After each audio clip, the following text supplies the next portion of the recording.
ce centre, c'est une capacité de 17 lits pour des malades confirmés, Covid positifs, et 3 lits prévus pour des cas suspects. Parce que bien évidemment, on va continuer à recevoir des alertes venant surtout des services d'urgence qu'on doit investiguer, isoler, prélever, attendre les résultats.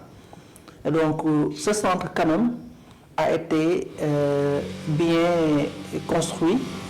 On a tout fait pour pouvoir respecter les normes de centre de traitement épidémique avec une zone rouge qui a été définie et bien hermétique tout en respectant quand même le confort du malade. Il y a même une vue sur la mer et il y a aussi une zone verte qui a été définie avec un bon circuit. Voilà, pour vous dire que c'est quand même un centre de traitement épidémique qui est bien sécurisé, qui est très bien sécurisé.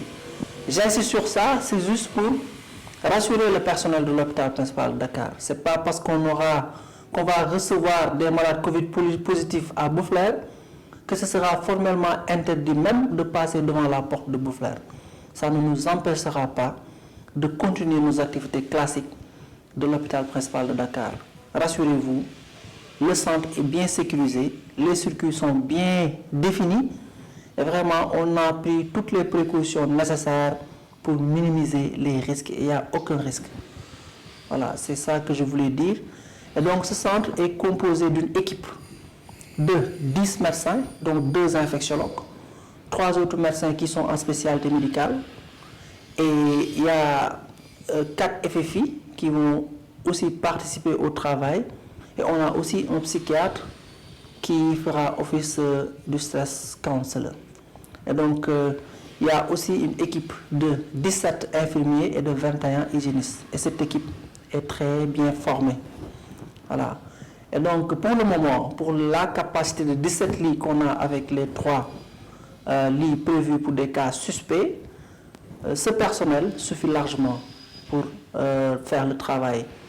Maintenant, on ne le souhaite pas. Quand il y aura un peu plus de cas, avec une possibilité d'extension, on aura besoin de plus de personnel. Personnel médecin, personnel infirmier, hygiéniste. Et là, on en profite pour lancer un appel à tous, à tout le monde, que vraiment c'est une affaire de tous et qu'au besoin, on aura besoin de plus de médecins, de plus d'infirmiers, les portes sont ouvertes et chacun peut venir vraiment nous aider sur ce travail-là qui n'est quand même pas très léger. Maintenant, je vais finir par les mêmes messages de sensibilisation classiques qu'on entend tous les jours. Restez chez vous. Ce que j'ai l'habitude de dire, quand vous êtes dans un pays où il y a la guerre et que dehors des balles de fusil viennent de partout, on ne sortira pas de chez nous, sauf si on est suicidaire. Une balle de fusil au moins, on l'entend venir, on peut la voir venir. Mais le Covid-19, on ne l'entend pas, on ne le voit pas. Donc restez chez vous. On reste chez nous. On respecte les mesures d'hygiène recommandées par le ministère de la Santé et l'Organisation mondiale de la Santé. Je pense qu'avec ces mesures-là, on pourra s'en sortir. Et chacun de nous aussi doit être un acteur.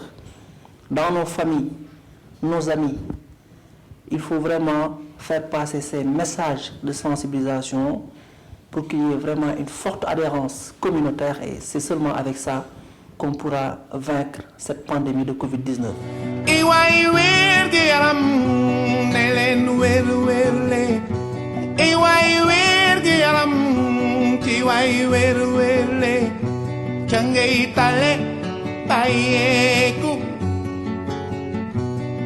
Bonjour, comment ça va et comment va la santé?